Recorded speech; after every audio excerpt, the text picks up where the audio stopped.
Yo, what's good guys? Today I'm going to talk about a crisis that has been overlooked. The big media talked about it once and moved on to the next headline. So today I'll be telling you about the crisis in Kenya's grade 10 school placement. Let's start off with the KCSE exam results. I want to look at it from an overall perspective. I'm going to put an image on screen to show you the results, because talking about them will waste my time.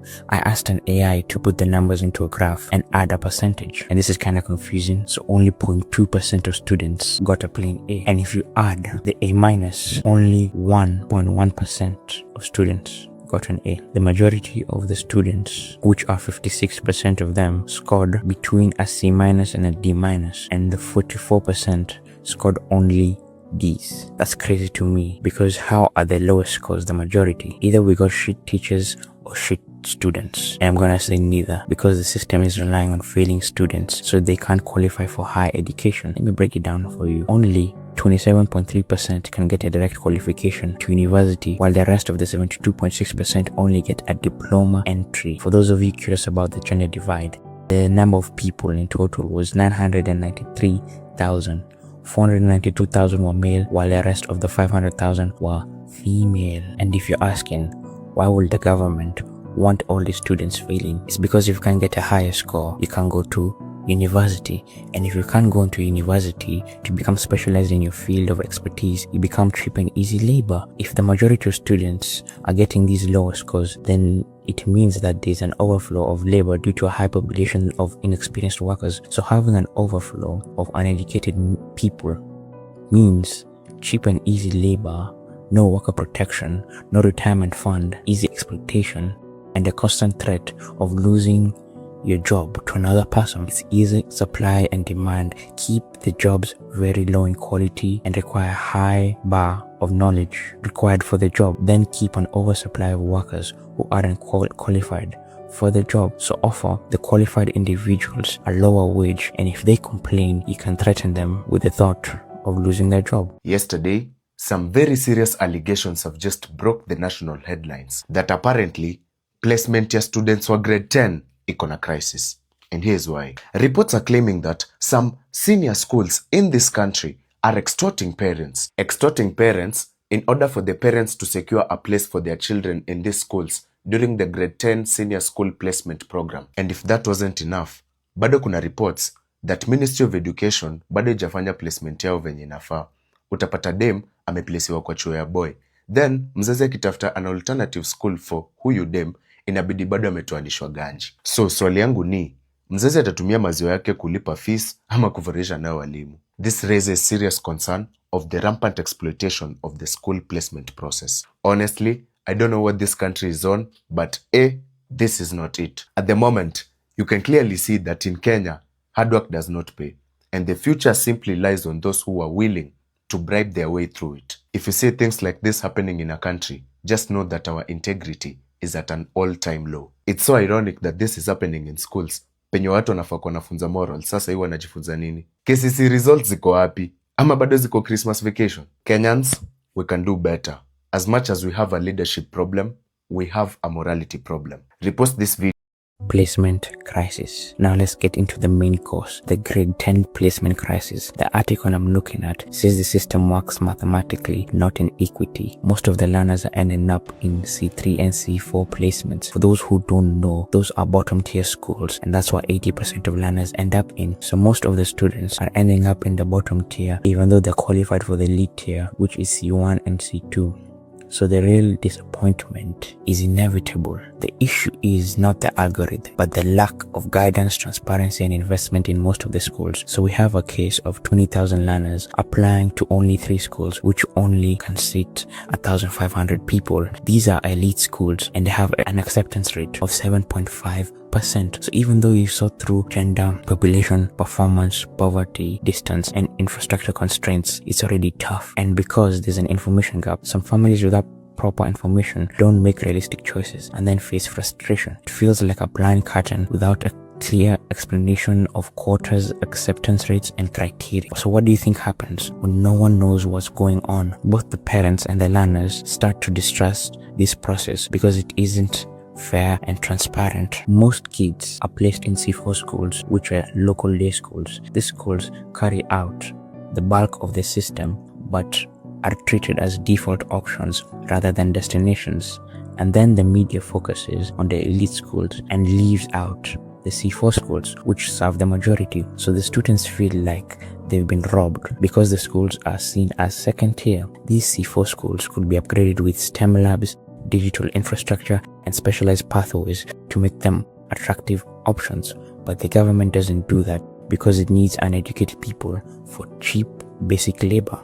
What I'm talking about aren't design flaws. They're working just fine. So when you complain to them, they laugh in your face because it was never meant for you. It was meant to serve the elites with cheap, unqualified labor. These systems are run by AI. Imagine a government in the middle of Africa running with AI. We don't have proper infrastructure for roads and electricity, but we have AI systems running the schools. The bourgeoisie need this dysfunction. On the article I'm looking at is saying it's not a communication problem, but it's a design flaw. They're confused because to the minds of the capitalists, everything is meant to be producing the best of the best, but yet everything everywhere is failing. Wake up, my people. These are not flaws. They are part of the design. Obviously, AI can be put to good use. They use it to do the wrong thing. I used an AI earlier to make a graph I needed, and it made it. So how comes this AI in the school systems is failing? You have to ask yourself these very simple questions. Then you'll realize, oh shit, we're being played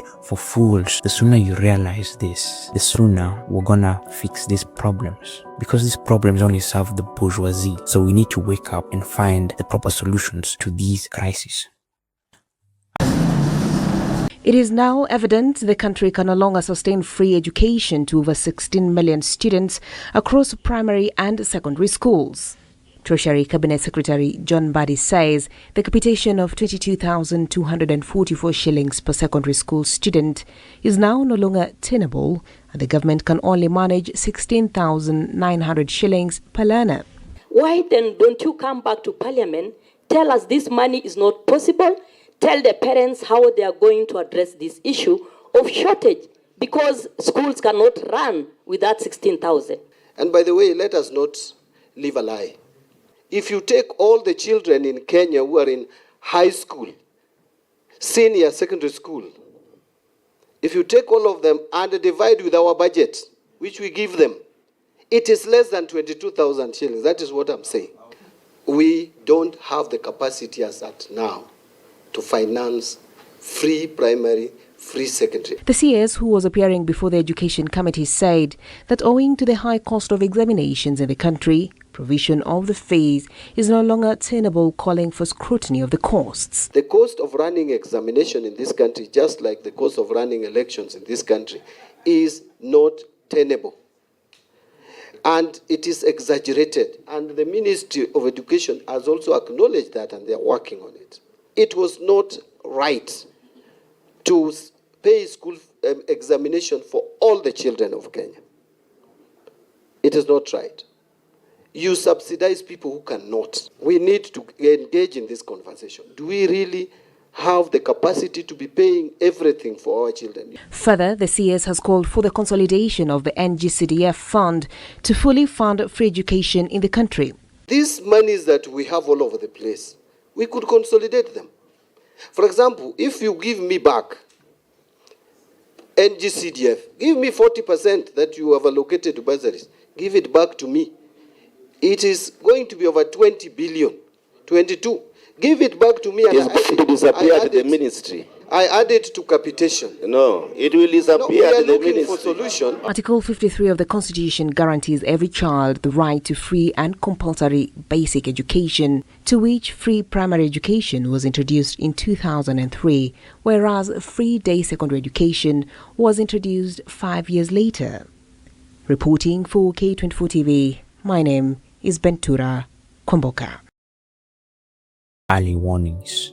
These problems didn't come from nowhere. Multiple individuals and websites tried to raise the alarm on the funding crisis on May 13th, 2025. Then we were down a few billions. Kenya's education found in a crisis is a significant challenge affecting thousands of students across the country. A Business Day Africa report highlights that Africa faces a $40 billion annual deficit, limiting access to quality learning. These people suggest public-private partnership, which in my opinion will fail because the private sector is the capitalist sector and all they want to do is make money. So this option will fail due to the capitalistic nature of the private sector in Africa. They also suggest diaspora investments, which will also fail because there is no oversight to where the money is going. There is no clear transparency. Even though people are funding schools from Europe, the USA and Oceania, the money simply disappears due to corruption. So these quote-unquote experts are stupid. Some challenges they talk about are how junior secondary institutions operate on tight budgets. We already know this. Primary schools struggles with deficits, limiting learning materials, and so many secondary schools lack essential funding aid. But the funny and sad part is that they were already saying this a year ago, and now we slashed our budget, and the problem is now way worse. Another article talks about how Minister of Education appeared before the National Assembly and dropped a revelation that the education sector lacks funding. But this is not surprising. The National Assembly proposed a budget cut of over 5 billion shillings that were marked for invigilation, supervision, and examiner payments. So basically, these budget cuts were going to hit teachers the hardest. And if it hits the teachers, then of course it will hit the students. 3.5 million learners face the prospect of disrupted assessments, including the KCSE and KCPE, and the worksheet called this a national education emergency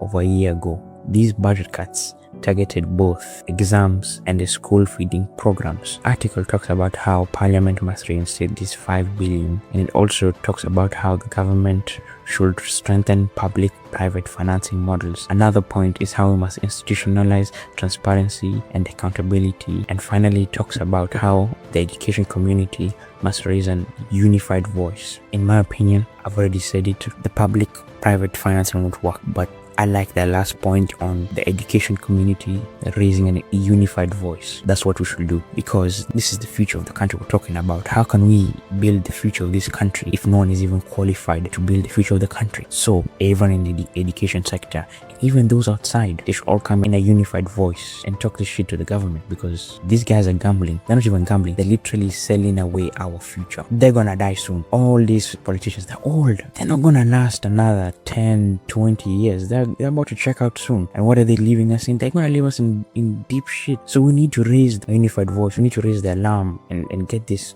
fuckers out of here. You know, we need the unified voice.